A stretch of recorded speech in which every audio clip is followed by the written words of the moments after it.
Hi guys! Welcome back to my YouTube channel. Magluluto naman tayo ng chicken soup. Isang malaking chicken po ang natin. Gagawin nating soup. Yan po, isang buo.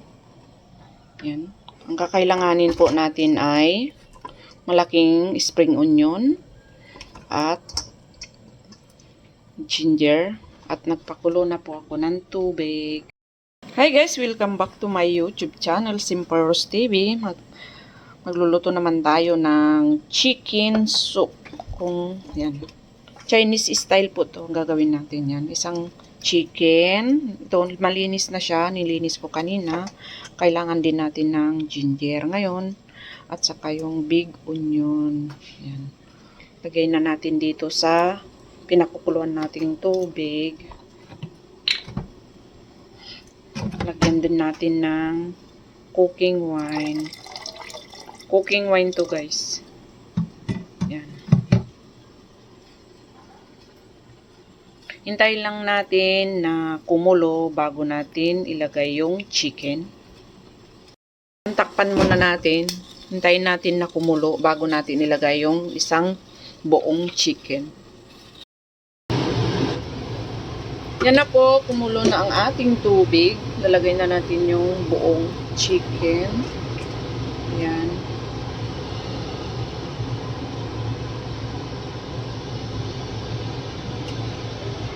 Takpan natin.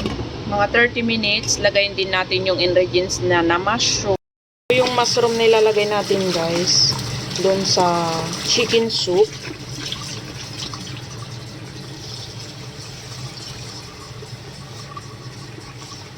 Yan. Masarap pag maraming mushroom. Hiwa-hiwain natin ng ka-slide. Yung hiwa ng ating mushroom na ilalagay natin dito sa chicken soup natin mamaya.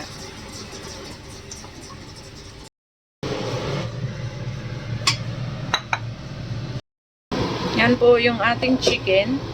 Kumulo na siya. Lagay natin yung mushroom. Masarap kasi yung mushroom at saka chicken na pagsamahin mo na kagad. Yan siya guys. Yung toge kasama po doon sa chicken soup natin. Yan po yung gulay namin ngayong gabing dinner.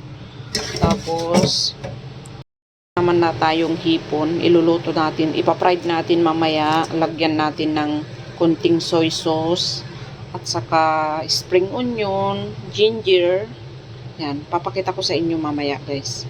Check natin yung ating nilulutong soup. Yan siya guys.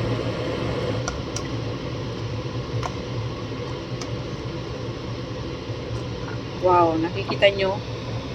Masarap siya guys. Oh.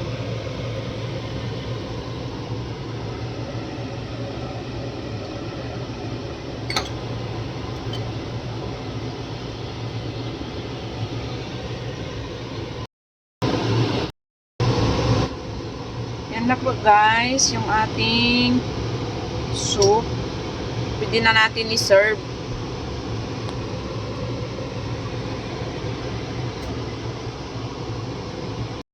Ito po yung gulay kanina na iniluto ko.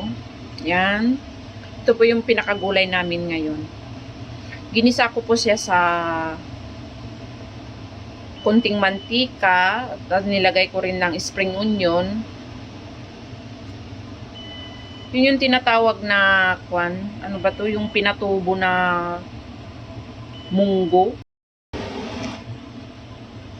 Ito po yung togi na ginisa ko sa dahon ng sibuyas, yung spring onion. Lagyan ko ng sabaw yung chicken soup. Lagyan ng kunting asin. Okay na siya. Ito po yung kulay niya ngayon.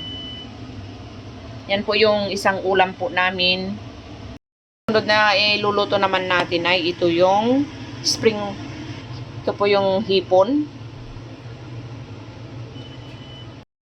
May kasama siyang luya at saka spring onion. Igigisa ko lang po sa sa butter. Gagamit tayo ng butter. Ito po ay jellyfish. Lagyan ko ng spring onion.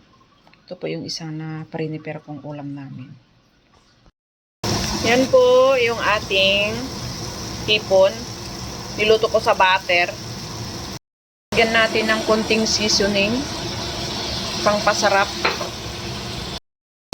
Dark. Kunting dark.